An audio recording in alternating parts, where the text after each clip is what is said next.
I want to spend a few minutes talking to you about Narasimha Jayanthi.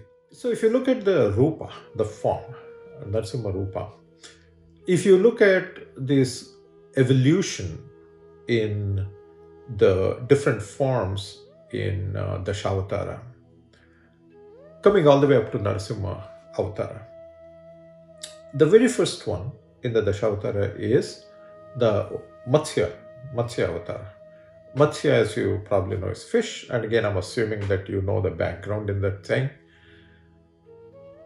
So if I were to internally focus and meditate upon the infinite one in the form of a fish and think of that story behind that particular avatara, the question, what is the benefit for me? What happens to me is the question.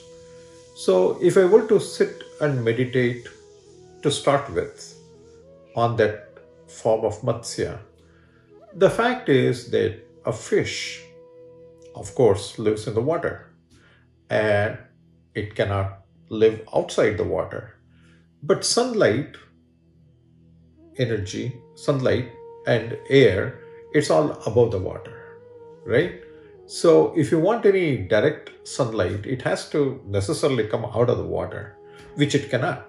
So the question is, how does it get its oxygen? Well, when it's swimming around, unknowingly, it doesn't know that there is oxygen in the water. It's just the way it lives, is it just keeps consuming water and the water goes out, and whatever tiny amounts of oxygen that happens to be in the water, it absorbs that. So if we were to look at that form of God, if you want to use that word, and meditate upon that, what you realize is that in our own lives, we're also swimming in this ocean of what we call samsara, and we're immersed in it. We cannot come out of that. So we don't even realize that there's a whole world outside of this, where there is direct energy, direct knowledge, direct light coming to us. But as we go through this life, as we go through this samsara in this universe, whatever little spiritual energy that might be there in all the different things we do, we consume, goes out, consume, goes out. The ideas and the thoughts, I'm not talking about food, I'm talking about knowledge. It's all related to knowledge. Whatever I consume and all the things, there's a tiny, tiny amount of spiritual knowledge embedded in that. And I survive by just consuming that, no matter how small that percentage is. But the other aspect of the Matsya Avatara is that, as you know, the Rishi, he got a small fish, he took good care of it, it just keeps getting bigger and bigger and bigger and bigger until he realized that that is not an ordinary fish. It is God himself who's come down in that form to him. So what happens to me is that this small thing that is like a seed that is planted in me, when I focus on, when I meditate on this particular form, that little seed keeps growing, gets bigger and bigger and bigger.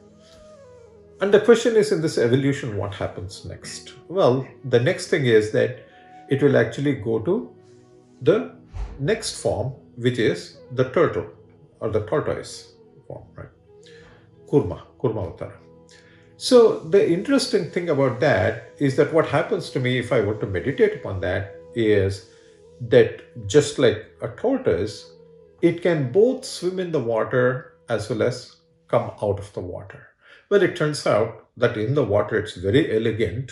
It has no problem. It moves around freely. But when it comes on the surface, it's a little awkward and easily predators can get that. But it has a hard surface that protects them.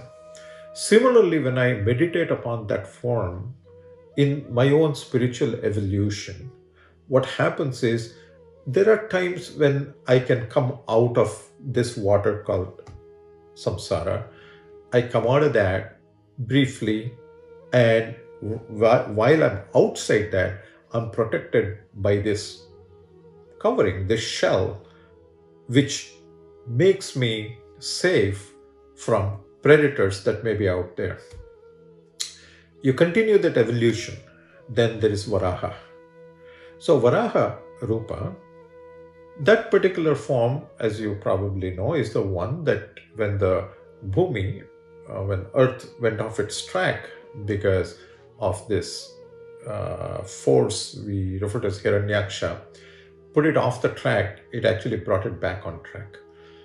So what happens to us, to me, is if I were to, in this evolution of meditation, if I were to go into that next level, what happens is that when I go off track, Hiranyaksha means, Hiranya means wealth, Hiranyaksha means somebody who's got his eyes only on the wealth. So when I'm totally focusing on the material thing and I go off track,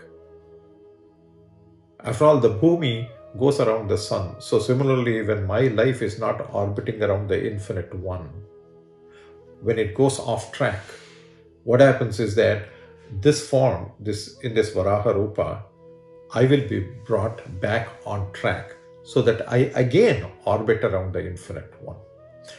The next step in the evolution, and these are all, I'm telling these things very briefly. Next step in the evolution is this half human, half animal form, Narasimha. The interesting thing about Narasimha Rupa is that when I focus on that, there's so many benefits from that, so many. And I'll just point out one big thing in this, which is that in the Narasimha Rupa, the bottom half is human and the top half is a lion, as we all know. The thing is that normally animals survive on instinct. They just do things on instinct. They don't have the intelligence to think through things. Humans, on the other hand, rely to a very, very large extent on the intellect.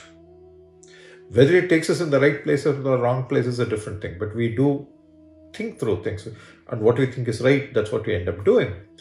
So what happens here is that if I were to focus in my evolution, spiritually speaking, is that when I were to go and focus on the Narasimha Rupa, what happens is that the top half, which is where all my sensory organs are and my intellect and so on, lot of that stuff actually is taken towards the instinct, because the lion is the king of the animal kingdom, right? So it has the finest instincts.